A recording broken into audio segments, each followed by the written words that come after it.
olmayacak.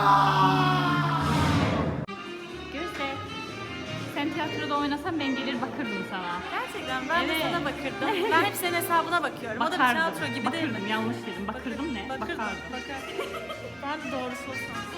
Doğrusunu unuttun mu? Sonra oturduk böyle. Bu güzel kız kim? Sensin. Gözlüğürük. Gözlerim Gözle. geliniz. Gözlerimiz geliniz. Azem şişelerim azem. Yaxşı. Yaxşı. Yaxşı yox. Yaxşı, yumuşaq. Yaxşı.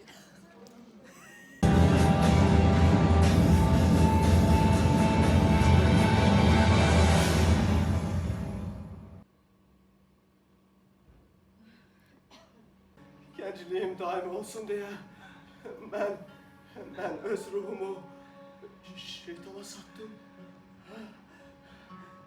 Gəncliyin cahilinde boğulmak o kadar lezzetliydi ki insan artık öz aklıyla düşünmez, öz etirazlarının ağında yanmaz.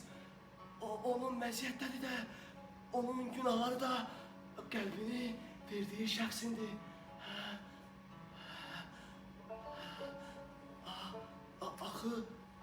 Axı necə oldu ki, mən öz ruhumu şeytana sattım. Bilirsiniz. Benim sevgilim, benim sevgilim.